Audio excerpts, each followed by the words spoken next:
semua sudah terpasang ya, sudah tersambung semua, tapi baterai terakhir jangan disambung. Kabel fotonya semua sudah terdeteksi ya. Baik, itu adalah tahap awal yang mana banyak teknisi di tahap itu pusing gitu Pak. Koneksi gagal, ternyata driver belum terdeteksi, fotonya belum terdeteksi, atau drivernya ketumpuk sama Windows hingga akhirnya tadi this is not prolific bla bla bla bla bla. Kita pernah dikomplain oleh customer beli kabel foto, ketika dipasang, wah ini barangnya palsu karena tulisannya this is not prolific bla bla bla. Padahal bukan barangnya yang palsu, tapi memang settingnya itu ada triknya gitu. Baik, tahap berikutnya adalah kita mulai menyalakan aplikasi fotonya. Buka aplikasi fotonya Pak. EMV3 atau apa itu? Oke, sudah ya. Gigi, minta tolong file fotonya sudah ada belum sih? Di-loadkan yang Polytron, punya yang Polytron aja. Laptopnya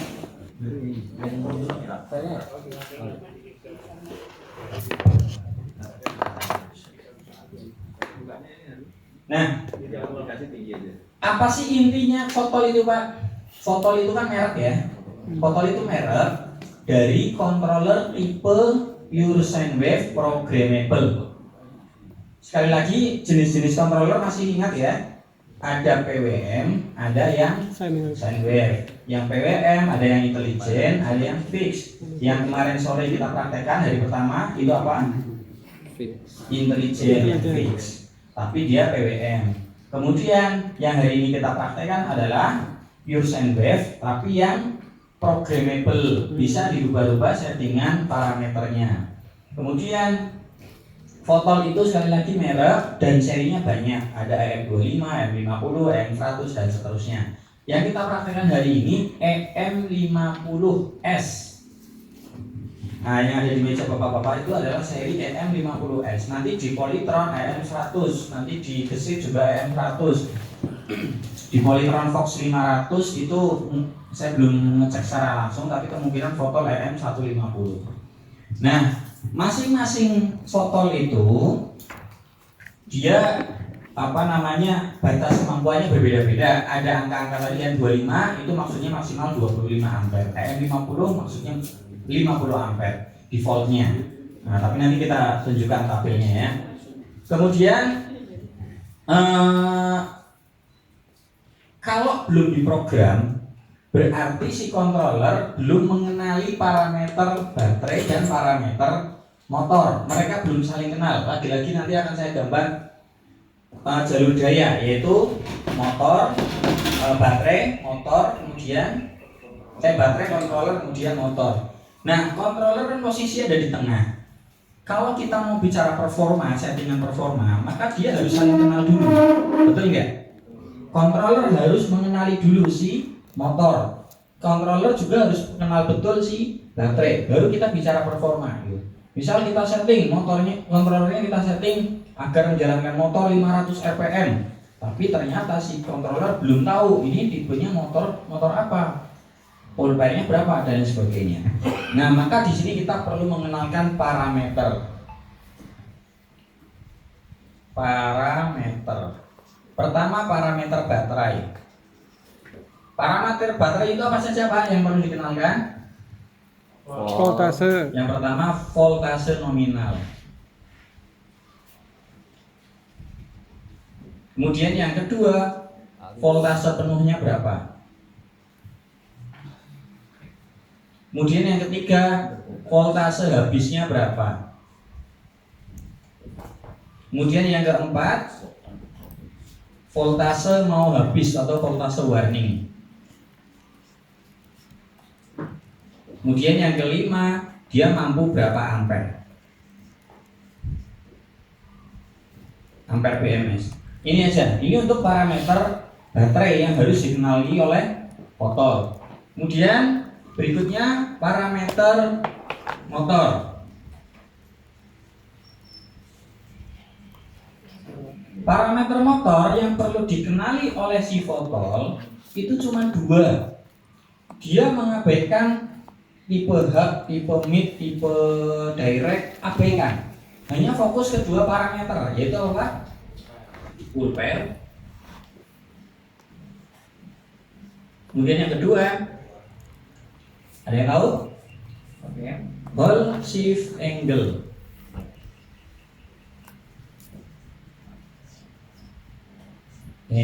Angle ya. Nah, parameter inilah yang akan kita kenalkan terlebih dahulu ke fotol. Kalau sudah kita kenalkan, baru kita bicara setting performa. Nah, bapak-bapak sudah buka aplikasi fotolnya? Ada berapa halaman? 5. Halaman pertama itu berisi tentang parameter baterai dan input. Halaman kedua bicara tentang performa. Halaman ketiga bicara tentang parameter motor. Jadi mana dulu yang harus kita setting? Oke, page 1. Kemudian setelah page 1, nah, nggak boleh ke page 2, tapi harus ke page 3 dulu. Inilah yang sering terjadi kesalahan di lapangan. Kita belum menyesuaikan parameter motor, sudah setting-setting di page 2. Efeknya apa Pak? Kalau kita setting performa tapi belum mengenalkan motor, ya nggak bakal ketemu performa yang maksimal. Nanti ketika page 3 akhirnya kita ubah, mana yang cari yang paling halus, pulpennya coba ubah sekian, mana yang paling halus. Padahal yang namanya pulpen itu fisik, harus sesuai. Nah kemudian setelah page 3 baru kita ke page 2. Nanti kita praktekkan, tapi karena keterbatasan waktu kita sampaikan poin-poin utamanya. Nanti di backup video penjelasannya jauh lebih detail. Akan lebih enak ketika bapak-bapak ada unitnya langsung ketika praktek, nah sambil memperdalam lihat videonya. Tapi saya sampaikan poin-poin utamanya dulu. Backgroundnya dibuat putih, solid putih. Baik, semua pastikan sudah connect dulu ya, sudah bukan connect, sudah terbuka aplikasinya. Kita nggak usah connectkan dulu ke fotolnya. Connectkan ini nggak apa-apa deh, connectkan kabelnya. Kabel USB totalnya ini sambungin ke fotolnya. Khas colokannya ini. Colokannya ini, ya betul. Di fotol ada 4 port, ada 4 soket isi 4, silakan disambungkan Pak. Di fotol, iya betul. Kenapa ya? Fotol ada, iya betul. Iya betul. Kabel 1 itu kabel merah nggak dipakai, nanti saya jelaskan. Fotolnya di fotol bukan di display, tapi yang di fotol, iya. Bukan itu display ya. 3 kosong. Ini mana? Ini ya. Ini loh ya. Iya betul. Yang ini sudah ketemu Pak? Yang ini bukan? Bukan dari display, ini kan dari display. Oh. Yang di foto kan ini. Seperti ini ya. Nah, betul. Kenapa kabel merahnya tidak tersambung Pak? Kabel merah itu fungsinya buat mensuplai modul TTL yang ada di USB. Sedangkan USB-nya ini kan sudah tersuplai oleh laptop. Maka suplai 5 voltnya tidak disambungkan. Oh bukan ini.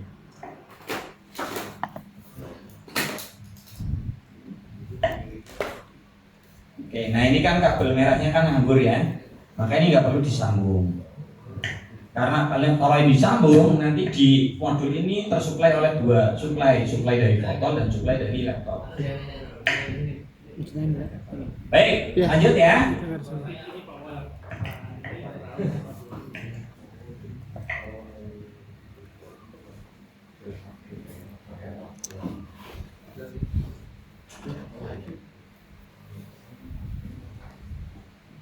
Importer yang polygon.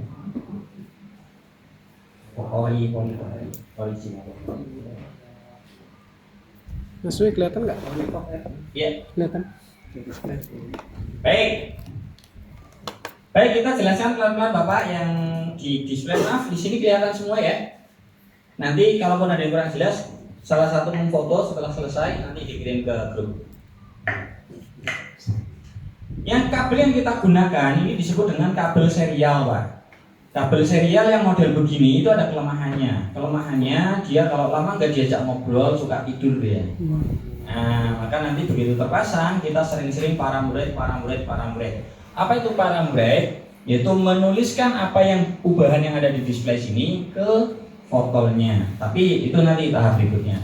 Sekarang kita tahap koneksi dulu. Koneksi dari laptop ke USB-nya. Caranya bagaimana?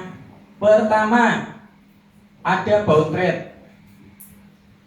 Baud rate itu ada 9600, ada 115200 dan seterusnya. Fotol yang kita gunakan itu fotol versi universal yang paling banyak beredar di pasaran. Dia tipenya serial, itu menggunakan 9600. Itu serial. Kemudian ada 115200 itu untuk CAN bus. Sedangkan fotol CAN bus itu ada di 2 unit, yaitu gesit dan polytron. Bedanya apa? Centangan CAN enable-nya. Kalau gesit itu dicentang, tapi kalau polytron itu nggak dicentang gitu ya. Nah, karena yang kita gunakan adalah fotol versi universal, berarti pakainya apa Pak? 9600 tanpa centangan CAN. Nah, setelah itu baru portnya silakan isi COM berapa sesuai dengan tadi, sesuai laptop masing-masing. Satu laptop colokannya dipindah saja nanti COM-nya berubah. COM 6. COM berapa dimasukin di sini. Kalau tidak muncul COM-nya, klik research. Research itu untuk mencari ulang portnya. Begitu sudah muncul, klik open. Jadi ini yang pertama, kemudian yang kedua klik open. Ya. Ciri-ciri setelah diklik open berhasil, ciri-cirinya adalah tidak muncul kotak dialog peringatan. Kalau muncul kotak dialog peringatan, berarti belum selesai di tahap pertama yang tadi diajarkan Pak Budi. Nah, biasanya banyak teknisi nyerah di sini Pak. Di open gagal. Ternyata drivernya belum beres. Baik, udah semua? Sudah ya? Nah, baru tahap berikutnya kita akan klik connect, tapi jangan klik dulu karena nggak bakal connect. Klik connect ini tahap ketiga, tapi jangan klik dulu. Kenapa? Karena belum nyambung ke fotol. Nah, sekarang fotolnya boleh dinyalakan, tapi saya kasih syarat Pak. Nah, ini mau diperhatikan.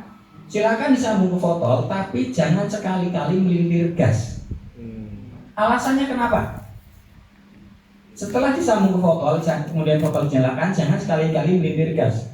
Gas throttle-nya boleh disingkirin dulu, khawatir tangannya gatal pengen melintir, boleh disingkirin dulu. Kenapa? Karena dia belum saling kenal antara controller ke motor, controller ke baterai. Kenalan dulu. Kalau dia belum saling kenal, maka dalam mengeksekusi motor, si controller akan asal saja. Berdasarkan program lama yang tersimpan, akan asal. Padahal nggak sesuai. Efek terburuknya apa Pak? Ada potensi senggol dikit doang gasnya, senggol dikit, langsung jondil itu apa ya? Wah, langsung jengat, langsung ngegas, banter, full speed dan kamu di stop. Meskipun throttle-nya dilepas. Semakin tinggi RPM-nya. Ini akan membuat kita panik seperti kalau mobil itu diesel runaway. Bablas terus. Nah, ini akan membuat kita panik. Dan dalam kondisi panik, biasanya langkah kita salah. Misal, ini kan enak nih, cuman gini doang ya. Bayangkan kondisi motor terpasang, di sini roda, motor BLDC, di atasnya ada MCB, ada controller, kemudian di sini stangnya. Kita senggol stang, senggol throttle, dan dia muter. Ini muternya kencang banget sampai bannya melepas, saking kencangnya. Dalam kondisi panik begitu apa yang kita lakukan? Ada yang mencabut baterai, ada yang mematikan MCB. Apalagi yang kita lakukan? Jatuhkan. Dijatuhkan. Copot baterai. Kalau kita mencopot baterai atau mematikan MCB, saya jamin seketika controller jebol. Kita sudah banyak controller jebol karena kasus begini. Artinya jangan tidak usah ikut-ikutan jebol controllernya gitu kan. Saya kasih tahu dulu. Jadi kalau digas dan kemudian kita refleks matikan MCU atau nyabut baterai, seketika controller bisa jebol. Kira-kira kenapa, Pak? Betul, regenerative braking. Motor lagi berputar kenceng-kencengnya nih, dia butuh arus buang ke baterai. Tiba-tiba baterai kita putus, balik dia, MOSFET-nya jebol seketika kontrolnya. Dan itu sering banyak teknisi kasus begitu. Kenapa bisa begitu? Karena controller belum kenal betul si motor atau baterainya. Jadi dia belum sinkron. Nah, maka tugas kita mensinkronkan dulu. Jadi sekarang silakan disambungkan baterainya ke botol, kemudian dinyalakan unitnya, tapi setelah itu jangan digas.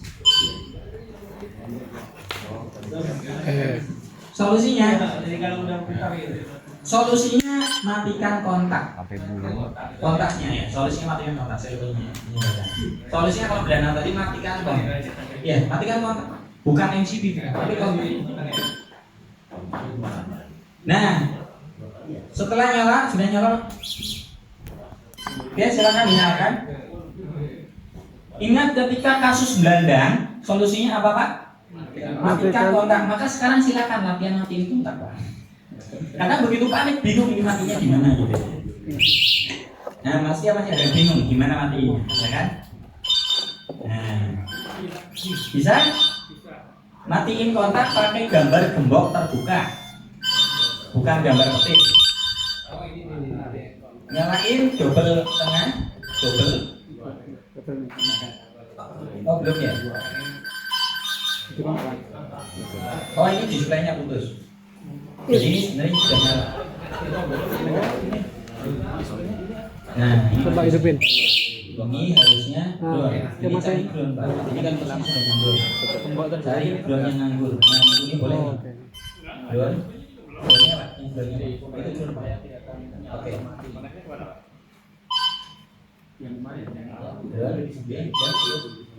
Yang tampilan lengkap. Nah, matiinnya pakai gembok terbuka. Oke, semua sudah oke nyala? Kalau semua sudah nyala, Displaynya belum nyala. display belum nyala berarti koneksi displaynya. Ini bukan belum. Ini apa? Coba dilepas dulu. Indikatornya. Ini Enggak tahu. bukan, ini bukan.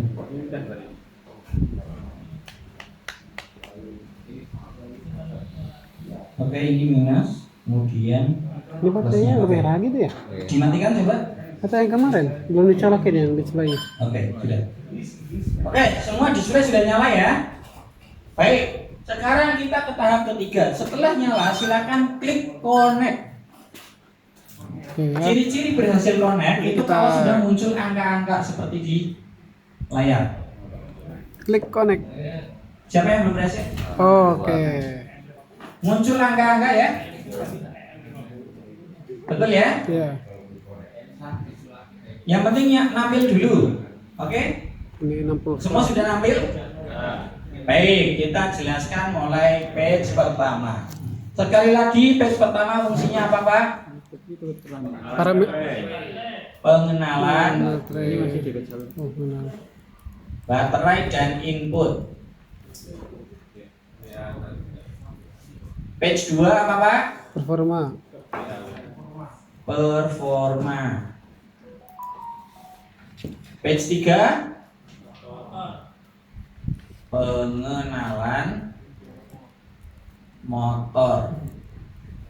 Nah, sekarang kita setelah sudah muncul semua, baru isinya.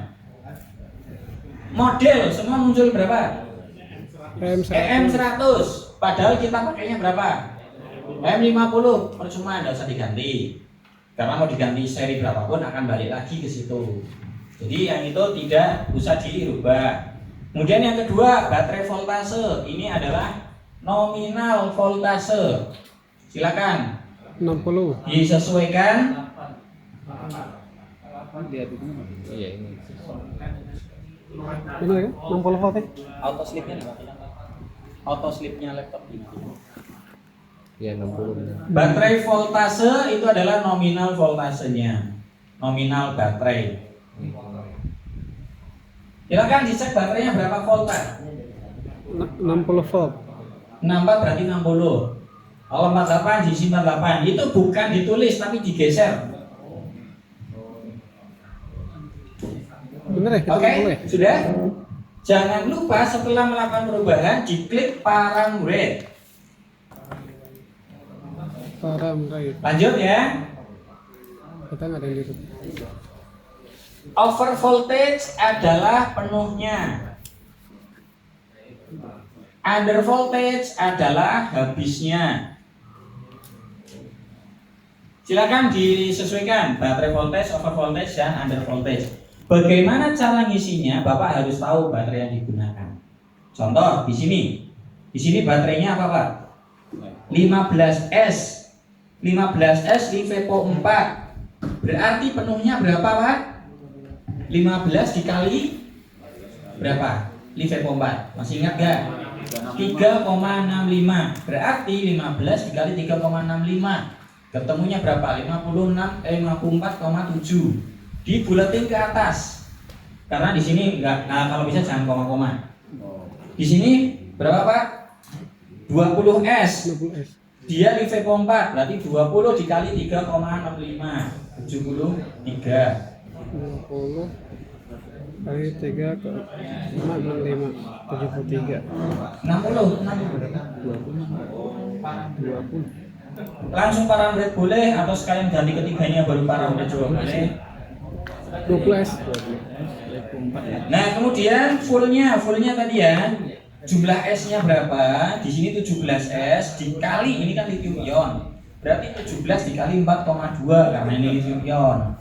Berarti ketemu berapa? 71,4 dibulatin ke atas ya. 15. 20S. Fullnya berapa? 15 dikali 3,65 karena lithium 4. 20 kali Ketemu berapa? 3,65. 54, koma kan? 54,7 dibulatin ke atas. Kenapa dibulatin ke atas? Maksudnya di sini adalah proteksi over voltage. Backgroundnya dibuat hitam putih saja. Di sini di 73 ya. 73. Itu mana? 20S. Di background itu. Ini di background. Kalau 58,4 itu baterainya berapa S? 16S. 16S LiFePO 4 berarti 16 dikali 3,65. Berapa ketemunya? 58,4 berarti diisi 59 dibulatkan ke atas.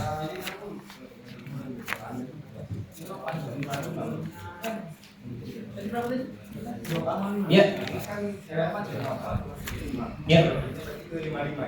54, iya, buletin ke 55. Fullnya, over voltage-nya dibulatin ke atas. Nah, bagaimana dengan under voltage-nya? Under voltage-nya habisnya berapa? Dibulatin ke bawah.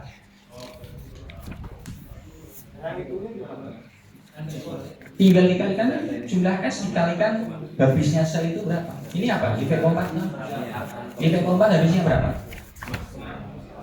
2,5. 2,5 dikali jumlah S-nya. Kalau lithium habisnya di 2,8 dikali jumlah S-nya. Ini apa? LiFePO 4 15. 15 kali 2,5 37,5. Bulatin ke bawah 37. Di sini berapa? 15S. Oke, di sini juga 15S. Oke, berarti dibulatin ke bawah. Di sini berapa S, Pak? 20S.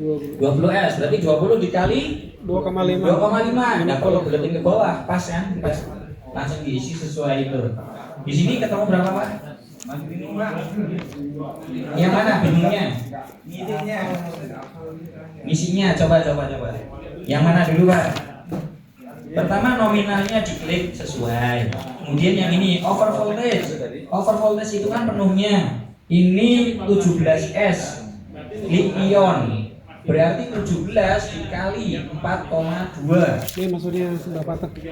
17 dikali 4,2 ketemunya 71,4 Pak. 2,5 tuh rendahnya habis. Karena di sini jangan koma-komaan, dibuletin ke atas. Jadi diisi 72. Itu untuk fullnya. Kemudian Udah habisnya, apa ya? habisnya atau under Ya, voltage-nya. paling tidak Ini li-ion habisnya berapa Pak? buat contekan. Sampai kan? 2,8. 2,8 dikali 17. Nah, coba dihitungkan berapa? Kelihatan nggak? Sama nggak? Nanti saya jelaskan. 2,5 berarti Jadi 2,5. yang under voltage adalah habisnya berapa dikali jumlah S-nya. Ketemu berapa? Nah, dibulatin ke bawah berarti 47. Kalau yang over voltage dibulatin ke atas, under voltage dibulatin ke bawah. Saya buka lagi deh ini baterai. Kemarin baterai mana?